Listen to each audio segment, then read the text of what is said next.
Bonjour, bienvenue sur la chaîne Le Fruit de la Vigne. Nous irons tous au paradis, nous dit Paul Naref. J'ai trouvé que sa chanson était intéressante. Un jour, lors d'un discours à la salle du royaume, un frère a cité cette fameuse phrase. Nous avons été nombreux à sourire, et ensuite, après le discours, j'ai eu un échange avec la personne qui me faisait l'étude, et qui me disait qu'il m'expliquait qu'évidemment c'était faux, que tout le monde n'ira pas au paradis. Il y a ceux qui iront au paradis, qui sont témoins de Jéhovah, puis ceux qui ne le sont pas. Ceux qui ne sont pas témoins de Jéhovah n'hériteront pas du royaume de Jéhovah. Et toutes les actions qu'ils auront fait sur cette terre-là maintenant, si c'est des mauvaises actions, ça sera pour un jugement de mort, bien sûr. Qu'est-ce que moi j'en pense au niveau de... Parce que j'utilise la doctrine de l'organisation, mais je n'ai pas les mêmes pensées que l'organisation sur la façon dont, en tout cas de frères et sœurs qui utiliseraient cette doctrine. Actuellement, je me dis que nous sommes déjà tous au paradis. Mais celui-ci n'est pas encore restauré. Beaucoup malheureusement refuseront d'y rester. D'ailleurs, certains d'entre nous disent bien qu'ils ne sont que de passage, que cette terre est vouée à sa destruction, que c'est écrit dans la Bible. Pourtant, le mot paradis désigne parfois la première demeure de l'homme, le jardin d'Éden. La Bible présente ce jardin comme un endroit bien réel où habitait le premier couple humain. Leur existence n'était pas troublée, on va dire, par la maladie, ni par la mort. Malheureusement, comme ils ont désobéi à Dieu, ils ont été chassés de ce jardin. Cependant, de nombreuses prophéties bibliques décrivent un avenir où les humains vivront dans le paradis rétabli. Des personnes nous répondront que l'histoire du bon larron, d'ailleurs je ne sais pas pourquoi on dit le bon larron, précise bien un paradis dans le ciel. Si je prends la lettre de Jean, chapitre 18, à partir du verset 35, Pilate répondit « Moi suis-je juif. Ta nation et tes principaux sacrificateurs t'ont livré à moi. Qu'as-tu fait » Et Jésus va répondre « Mon royaume n'est pas de ce monde. Si mon royaume était de ce monde, mes serviteurs auraient combattu pour moi, afin que je ne fusse pas livré aux Juifs. Mais maintenant, mon royaume n'est point d'ici-bas. » Alors, cela c'est vrai que on pourrait me dire, tu vois Luc, effectivement, le royaume n'est pas de ce monde.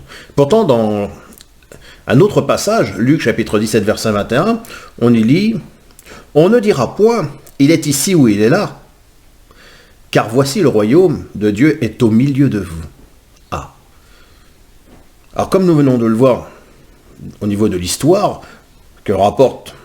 l'histoire rapporte que peu avant la mort de Jésus, un malfaiteur, pendu à ses côtés, lui fit cette requête. « Jésus, souviens-toi de moi quand tu entreras dans ton royaume. » Ce larron ne devait pas passer le coucher du soleil.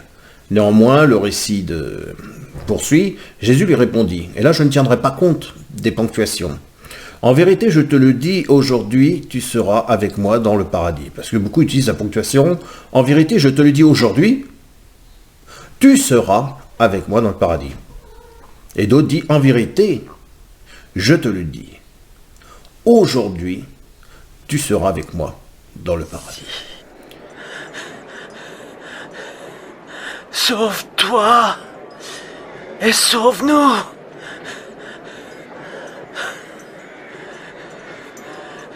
Ne crains-tu pas Dieu? Il reçoit la même sentence que toi. Or, lui n'a rien fait de mal.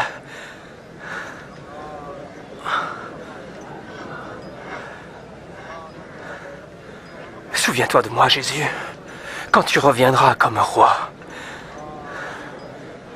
Je te le promets. Aujourd'hui, tu seras au paradis avec moi. Ce ne sont pas les ponctuations qui m'intéressent, c'est plutôt la phrase « tu seras », parce que c'est du passé simple. Est-ce que le fait « tu seras avec moi dans le paradis » veut dire que ce larron va monter directement au ciel. Parce que Jésus, à un moment donné, dit quand même que nul n'est monté au ciel si ce n'est celui qui est descendu, le Fils de l'homme. Et Jésus n'était pas encore monté à ce moment-là. Il fallait qu'il descende vers les enfers, vers les tombes de souvenirs où se situent Abraham et autres. Il est évident que toutes les personnes ayant appartenu à l'Ancien Testament n'hériteront pas, en tout cas, n'ont pas l'alliance scellée avec les co-héritiers de Jésus dans le ciel. Ils vivront sur terre. Mais si on se base sur Genèse chapitre 2 verset 16, l'Éternel Dieu donna cet ordre à l'homme. Tu pourras manger de tous les arbres du jardin, verset 17, mais tu ne mangeras pas de l'arbre de la connaissance du bien et du mal, car le jour où tu en mangeras, tu mourras. On pourrait dire que lorsque Jéhovah a donné ce commandement, il a menti, puisque Adam vit 930 ans. Mais non. On sait que Jéhovah n'a pu mentir, puisque l'apôtre Pierre nous dira dans sa deuxième lettre, à partir du chapitre 3 et le verset 8, « Mais il est une chose bien aimée que vous devez ne pas ignorer. C'est que devant le Seigneur, un jour est comme 1000 ans, et 1000 ans sont comme un jour. » Et oui, le jour où tu mangeras ce fruit, ce jour-là tu mourras. D'ailleurs, dans l'évangile de Matthieu, chapitre 24, verset 36, il est dit « Pour ce qui est du jour et de l'heure, personne ne le sait.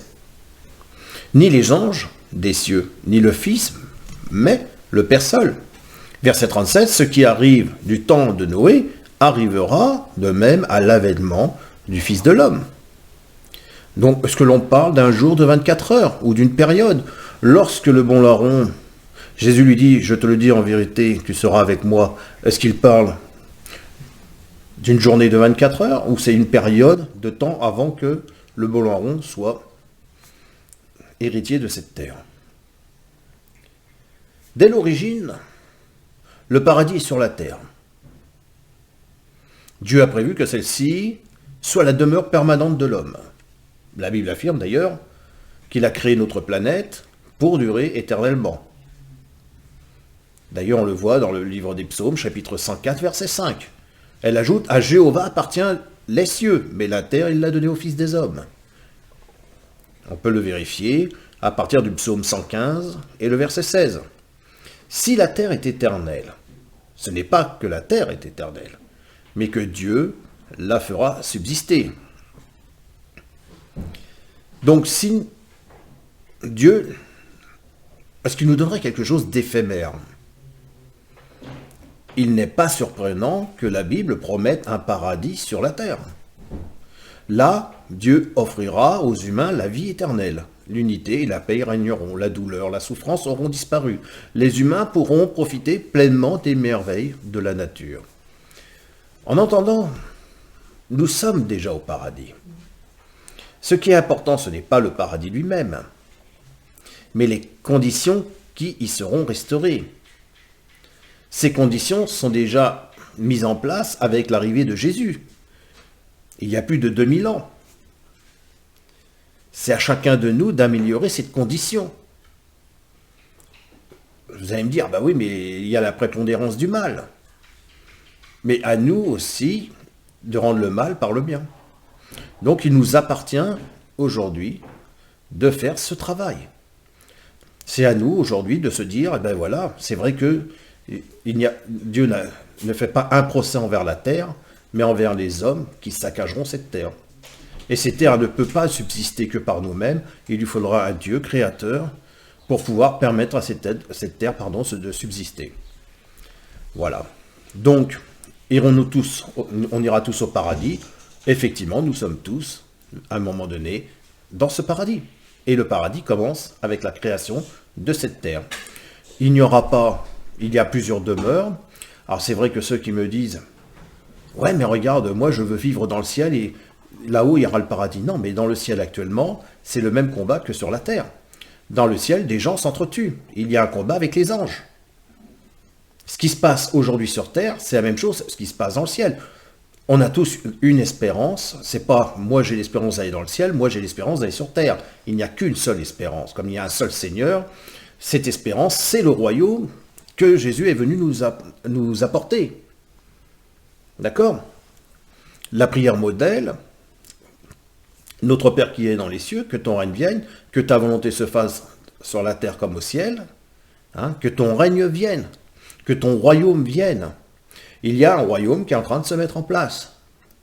Nous, notre espérance, elle est qu'on puisse vivre dans ce royaume. Voilà. Donc, effectivement, pour moi, il n'y a qu'une espérance, c'est vivre dans le royaume de Dieu.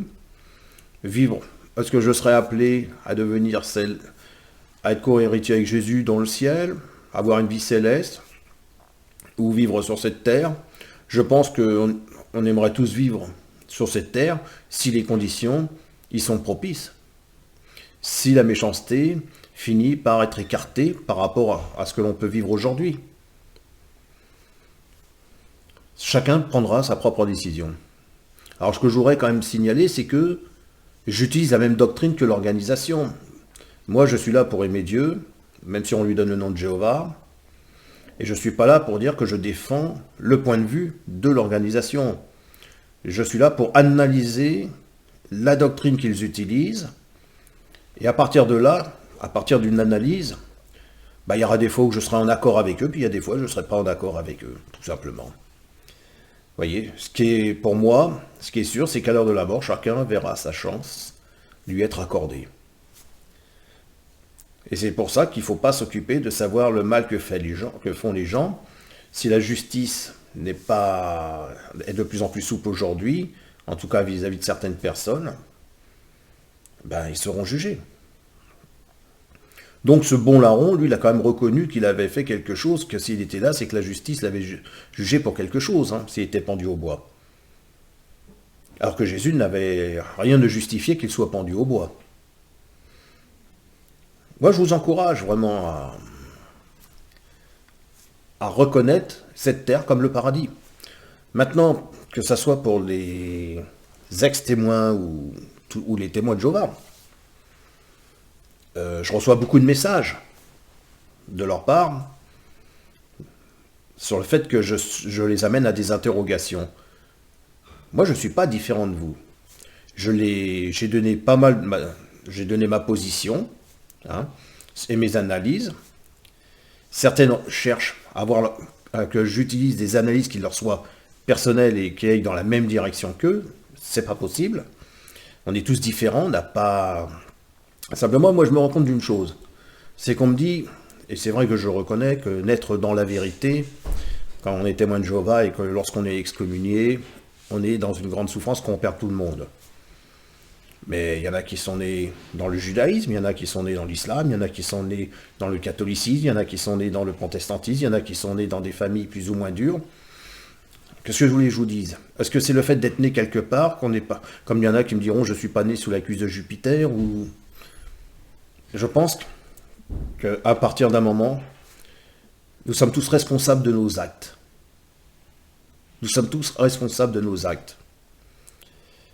Et à un moment donné, il faut se soigner, il faut se guérir, il faut travailler sur soi. De vouloir trop attendre, c'est pas bon. Pas bon pour soi, puis pas bon pour les autres. La décision, elle appartient à chacun. Donc j'ai vu aussi que par courriel, on me demandait, différentes personnes m'ont envoyé pour savoir ce que je pensais de telle ou telle vidéo. C'est pas à moi de vous dire si ces vidéos sont intéressantes ou pas. J'écoute comme tout le monde, de temps en temps, je vais sur des vidéos d'ex-témoins de Jéhovah. Comme eux, je pense qu'ils viennent peut-être sur ma vidéo. Après, je n'écris pas particulièrement parce que je peux être en désaccord sur certains points de vue. C'est une question de doctrine. Certains voient l'organisation comme ça, d'autres la voient autrement, d'autres voient des gens gentils, d'autres méchants. Ça dépend des salles du royaume, ça dépend des personnes que l'on fréquente. Toujours, en tout cas, c'est toujours lié au problème des conditions.